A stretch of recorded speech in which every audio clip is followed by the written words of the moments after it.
Япырай, қандай күшті Құдайдың құдіреті. Өз басымнан кешкен оқиға жайлы. Таң атып күн батты ма, білмеймін мен уақытты, кешіп келем сәулем-ау, белуардан бақытты. Бақытты, ей, бақытты деп біреулер ән салып жүреді. Менде талай таңды атырып, күнді батырып жүріп, есепсіз уақыттардың, жылдардың қалай өткенін білмей қалдым. Сондықтан өлеңнің алғашқы екі қатарымен келісемін, бірақ соңғы екі жолындағыдай белуардан бақытты кеше алмадым. Бақытты, бақытсыз кезеңдер алма кезек ауысып отырды. Жаным қиналған сәттер таразы басын басып кетіп, бақытты кезеңдер көлеңкеде қалып қойып, қайта көтеріледі. Иә, балалық жастық шақтарым ел қатарлы өтті. Ел ішінде ауыл тірліктерінің бәрін бастан кештік. Советтік дәуірдің де қиындықтарына, заңдылықтары мен қайшылықтарына да көндік.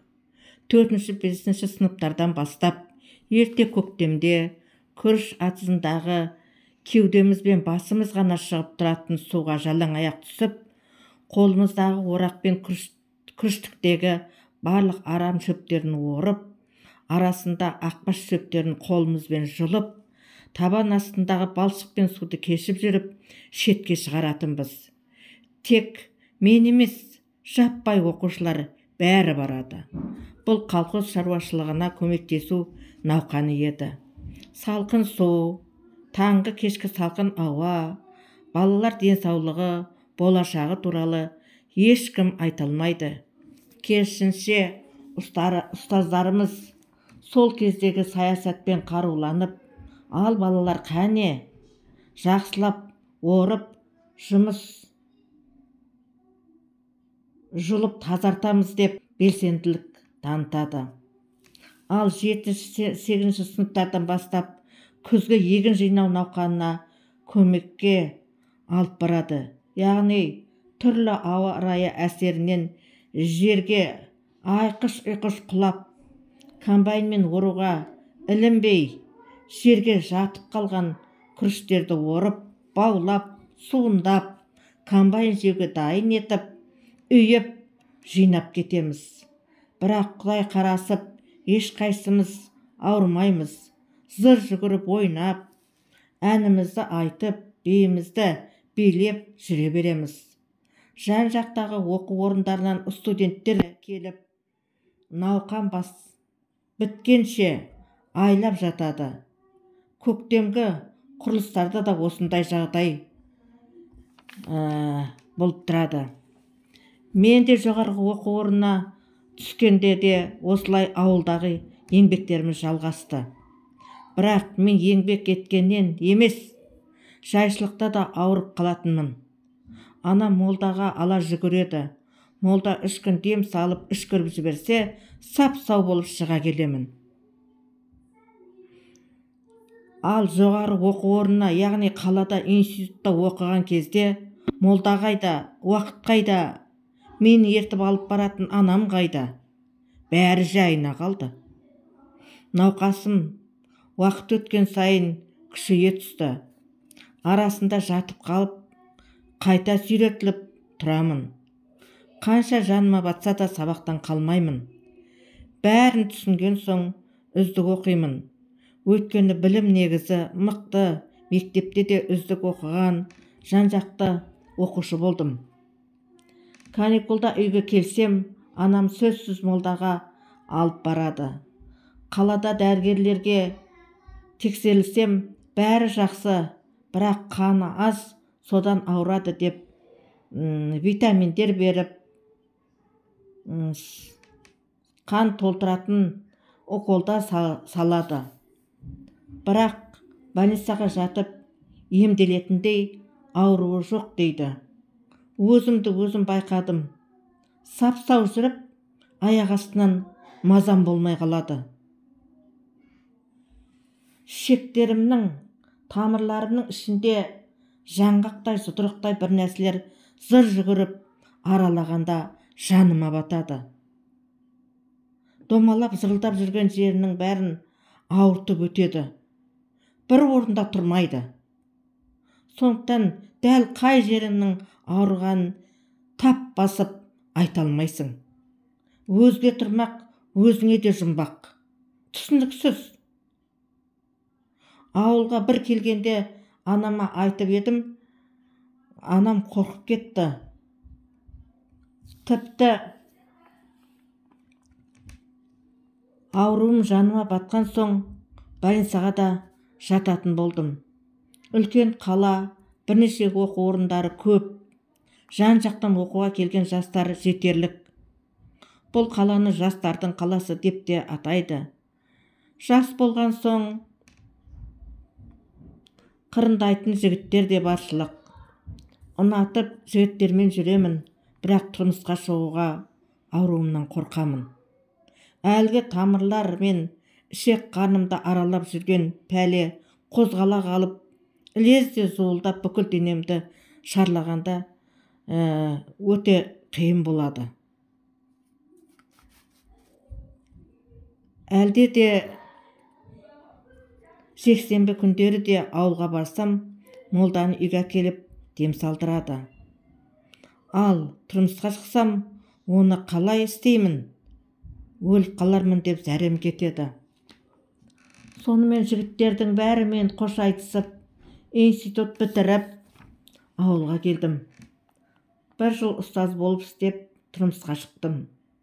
Жолдасым да өзі жақсы, абыройы бар қызметкер. Бірақ арамызда бала болмады. Бала көтермек былай тұрсын. Ана ішімдегі пәлелер әлсін-әлсін суылдап, өз-өзімнен қаным азайып, әл-дәрменім құрып, ауырып жатып қала беретін болдым. Ата-енем, қайнағам, жолдасым бәрі жабылып дәрігерге көрсетеді. Анализдерді тексергенін қарайды. Қандай диагноз екенін біледі. Дәрігерлер диагноз қан аздық, бала көтереді, қауіпті ештеңе жоқ деп жазып қолдарына ұстатады. Енем жел құс шығар деп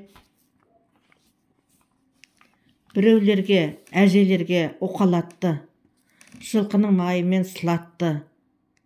Күйеуім курортқа алып барып, балшықпен, сумен, алтын инемен емдетті. Өзін атқан соң қимайды, әйтеуір қолынан келгенін аямайды. Тіпті арада бала болмаған соң, әкем арнайы келіп, ата-енемдердің алдынан өтіп, алып кетейін, еш өкпем жоқ деп келген болатын. Бірақ атам да, жолдасым да, жоқ, бұл әңгімені айтпаңыз, қимаймыз деп келіспеді. Арада тағы жылдар өтті. Әлгі ішімдегі зуылдаған жаңғақтай, өріктей пәлелер кетпейді. Өзімде жыл өткен сайын ұрпақсыз өтеміз бе деген уайымнан, белгісіз аурудан қорқып, азып тозып, әбіржіп, есеңгіреп, қартайып, әжімдерім көбейіп, әрім кете бастады. Түнде түнімен жылаймын. Жолдасым қой, әлі үміт бар ғой деп жұбатады. Оны аяп, ол ұйықтаған кезде көзге ерік беріп, білдірмей сорғалап таң атқанша жылап жатамын. Кейде жолдасым оянып кетіп, көзімді сипап, дыбысымды шығармай тұншығып жылап жатқанымды біліп қойды. Ол да қайтсын. Қойшы енді, таңертең жұмысқа барамыз ғой. Көзіміз ісіп кетеді. Мені ойламайды дейсің бе? Сонда да адам өзін ұстау керек қой, деп өзінің байсалды, ақылды, өте ұстамды мінезімен қызықтырады. Шындығында да оның сондай пейіліне риза болып, жылауымды тоқтатамын. Артық сөз жоқ, өте керемет жан. Бірақ оны аяушылық сезімінен үнемі жүрегім жылап тұрады. Бір күні әкем үйге келіп, үйдің қасындағы көрші Махамбет көкем, сол өзіміздің ауылда тұратын 7-8 баласы бар қарындасында Жәмилә әпкемнің де жаман ауырып, Ташкентте бір білгіш емшіге барып, беті бері қарап, тәуірленіп келеді дегенін естігенін айтты. Соған сені де алып барайық деп ойладық. Олар тағы 2-ші рет барады. Солармен бірге барамыз деп, мені де үйдегілерден сұрап, ауылға алып кетті. Ертеңіне көрші көкем, қарындасы, яғни Жәмилә әпкем, тағы 2 кісі қосылыпты. Мен, әкем бәріміз Ташкентке емшіге бардық.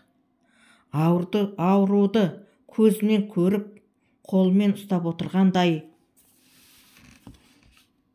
айтып беретін емшіні өмірімде бірінші рет көрдім. Білегімді ұстап отырып, тамырларыңда майдалау бірдеңелер суылдап жүгіреді. Ал ішек қарындарыңда үлкен жұдырықтай, дәндей бір нәрселер суылдағанда ауырып қаласың. Әсіресе қарныңдағылар сыртынан жұдырықты қысқандай ұстап жіберіп қалып, бұл немене, не нәрсе деп ішіңнен қатты қорқасың деп дәл басыма кіріп, ойымды біліп шыққандай айтып берді. Иә деп таң қалдым. Көкеме, әкеме қарап, бұл қызға жас кезінде көз тиген, қайта тез түкіріп, дем салып өлмей қалыпты, бірақ қанына араласып кетіпті дегені сол еді. Үлкен көкем мен Махамбет әкем, иә,